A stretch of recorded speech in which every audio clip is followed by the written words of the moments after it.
South Africa's strike season is intensifying. Members of the South African National Union of Mine Workers at diamond producer De Beers Consolidated Mines started a strike on Friday after failed wage negotiations. The union wants 15% increase in wages, while De Beers is offering 7.5% and a once-off payment of 2,500 rand. Workers in the coal mining sector have also joined industrial action, potentially threatening South Africa's power supply. The NUM said last week that workers in the sector will go on strike following failed wage negotiations. In a separate dispute, tens of thousands of fuel sector workers are continuing their industrial action, which enters a third week from today. The strike is delaying deliveries to filling stations and has sparked panic buying in the country's economic hub around Johannesburg. To look at these strikes and their impact on the economy, by Adcorp Labour economist Loane Sharp. Loane, good morning to you. Morning, William. Welcome. Thank you for joining us. Thank you. So what is this? This is just a normal pattern? Well, it's a totally unnecessary pattern. I mean, there are other mechanisms for wage disputes to be resolved. I think what we're observing is the disintegration of those institutions that are meant to resolve wage issues, the CCMA, the bargaining councils, and NEDLAC, where these things are negotiated. I think what we're seeing is the irrelevance, the increasing irrelevance of those institutions. Why? Why have they become irrelevant? Well, just to give you an example, COSATU, for example, at NEDLAC, has been carried down a path of regulating rather than banning labour brokers, whereas on the streets they're still demanding a ban. And I think unions are not getting what they're looking for at NEDLAC, and so they're taking to the streets in greater number. Why are these institutions failing? I think they were badly designed in the first place. They involve a lot of government interference in the process. The Department of Labour, who represents government in most of these institutions, takes a very strongly employee-centric line, a pro-worker line, and marginalizes business in the process. I think we need to get away from these institutions, which are making it harder for us to reach agreement every year. Yeah. So where to now? I mean, it seems if we don't agree, and the numbers that both sides are offering and demanding, they seem to be sort of quite wide apart. In the De Beers, we're talking 7.5%, 15% on the other side.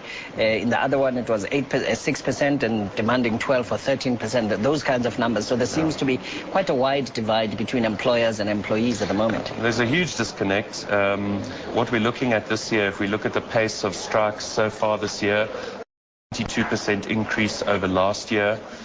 In fact, South Africa has the highest level of industrial action and conflict in industrial relations that we've ever had in South African history, including the dark days of apartheid.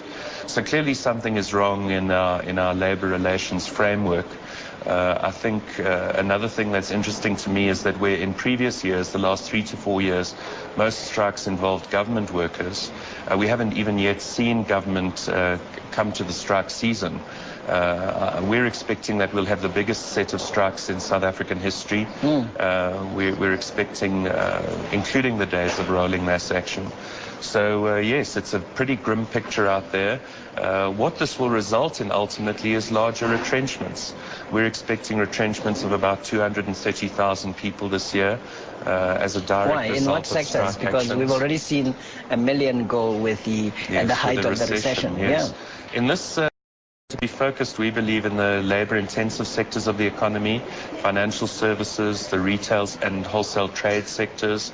In fact, most sectors except for the government will be retrenching workers. That's massive. Yes. Yeah. What is that attributable to? Are we still on the recession impact kind of route at the moment? No, I think this is past the recession. I think what's happening now is wages are escalating so high above productivity improvements that companies just can't afford it. And as a result, they're going to lay off workers. They will, in public, give wage increases of 8 to 10%. But in private, they will simply escalate their plans to lay off workers. Yeah, that's the only way they can manage at this time? That's the only option that is available to employers. Really, when labour becomes very expensive, they have to lay off workers and automate, introducing mechanization and automation and technology into their businesses. Yeah. And we've seen more firms, banks, insurance companies add technologies to their mix so that they use less workers. And the labor federations, what kind of recourse do they have here? More protest action? I mean, this sounds like it's going to be sort of a hardening of attitudes on either side. Yes, it's certainly going to be that. And as I say, South Africa already has the 5th worst level of conflict between workers and employers in the world. And we're expecting that to intensify this year. But as I say, I think the source of the problem is government interference in the whole wage negotiation process. Is it not the disconnect between executive pay and the worker pay on the ground? Because there's been a lot of conversation about that as well, to say South African executives earn a lot of money, and clearly when workers look at that and look at salary offers that are put on the table, there must be some sense of consternation and chagrin, as it were. Well, the executive pay has a whole different set of immigration controls, which are very restrictive in South Africa. I mean, the Department of Home Affairs has a 7-year backlog in processing work permit applications from foreigners.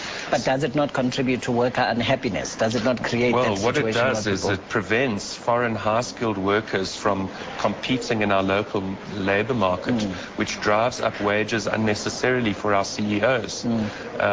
So yes, you're absolutely right. Our CEOs are earning way more than they should be earning, but that in itself is a government-created problem. Yeah.